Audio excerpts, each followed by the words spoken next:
یہ ہے کہ 15 شعبان المعظم کی رات کو چونکہ مغرب کے بعد سے رب تعالیٰ کی رحمت کی صدائیں شروع ہو جاتی ہیں، تو بزرگان دین کی معمولات میں سے ایک تو یہ ہے مغرب کے بعد 6 نوافل جو دو دو کر کے ادا کیے جاتے ہیں، مغرب کی نماز پڑھیں گے، سنت و نفل پڑھیں گے، اس کے بعد 6 نوافل کا اہتمام کیا جاتا ہے۔ ہر 2 رکعت سے پہلے دعا کی جاتی ہے۔ آپ پہلی 2 رکعتیں پڑھنے سے پہلے اللہ سے دعا کریں گے، یا اللہ ان 2 رکعت پڑھنے کی برکت سے درازی عمر بالخیر عطا فرما۔ اس کے بعد پھر آپ 2 رکعت نفل پڑھیں گے، پھر سلام پھیریں گے۔ سلام پھیرنے کے بعد ایک تو یہ ہے 21 مرتبہ سورہ اخلاص پڑھی جائے، قل هو اللہ احد پوری صورت، یا پھر یہ ہے کہ سورہ یاسین شریف کی تلاوت کی جائے اور دعائے نصف شعبان پڑھی جائے۔ اور پھر دوسری 2 رکعتوں کے لیے کھڑے ہوں گے تو دعا کریں گے، یا اللہ ان کی برکت سے بلاؤں سے محفوظ فرما۔ پھر آپ 2 رکعتیں پڑھیں گے، اس کے بعد یہی معمولات سورہ یاسین شریف کا ہوگا۔ اس کے بعد پھر 2 رکعت کی آپ نیت کریں گے، اس سے پہلے دعا کریں گے، یا اللہ ان 2 رکعتوں کی برکت سے مجھے اپنے سوا کسی کا محتاج نہ کرنا۔ پھر آپ 2 رکعت پڑھیں گے اور اس کے بعد آپ سلام پھیرنے کے بعد یا تو 21 مرتبہ سورہ اخلاص پڑھیں گے یا پھر یاسین شریف کی تلاوت کریں گے۔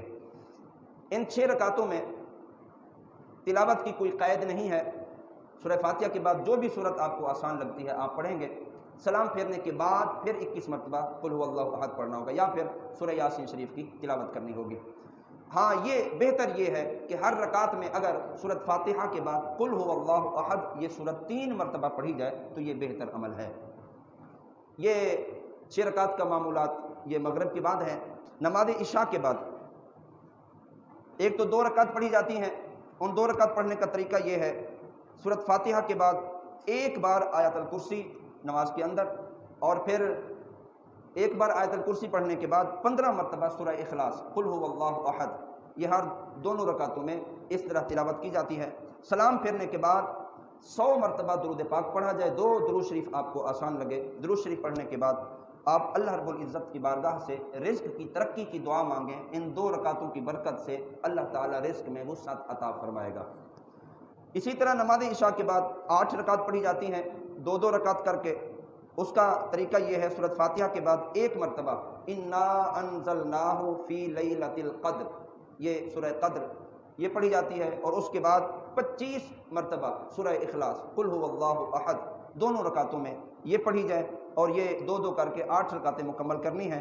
اور وہ مکمل کرنے کے بعد پھر آپ اللہ کے حضور اپنی مغفرت کی دعائیں مانگیں، ممکن ہے اللہ تعالیٰ اس نماز کے صدقے سے ہماری مغفرت فرما دے۔ اسی طرح نماز عشاء کے بعد 8 رکعت پڑھی جاتی ہے جو 4 کر کے، اس کا طریقہ بہت ہی آسان ہے۔ سورۃ فاتحہ کے بعد 10 مرتبہ سورہ اخلاص قل هو اللہ احد شریف صورت مکمل پڑھی جائے 10 مرتبہ ان 8 رکعتوں میں، اور پھر اللہ کے حضور دعا مانگی جائے۔ اور ایک طریقہ نماز عشاء کے بعد نوافل کا یہ بھی ہے کہ 14 رکعت نفل پڑھی جائیں 2 کر کے، جس طرح عام روٹین سے ہم پڑھتے ہیں۔ اس کا طریقہ یہ ہے، سورۃ فاتحہ کے بعد 4 قل یا ایھا الکافرون قل هو اللہ احد قل اعوذ برب الفلق قل اعوذ برب الناس 2 کر کے یہ 14 رکعتیں آپ مکمل کریں، اور اس کے بعد ایک دفعہ آیت الکرسی پڑھیں اور ایک دفعہ سورہ توبہ کی آخری 2 آیات لقد جاءکم رسول من انفسکم یہاں سے لے کر مکمل سورت تک، یہ 2 آیات بہت ہی مختصر ہیں، آیت الکرسی اور یہ 2 آیات پڑھیں، اور اس کے بعد اللہ کے حضور اپنی دعاؤں کی قبولیت کی دعا کریں۔ تو انشاءاللہ یہ وظیفہ کرنے کے بعد جب آپ دعا کریں گے اللہ تعالیٰ آپ کی ہر دعا کو قبول فرمائے گا۔ یہ مختصر وظائف آپ کی خدمت میں نے عرض کیے ہیں۔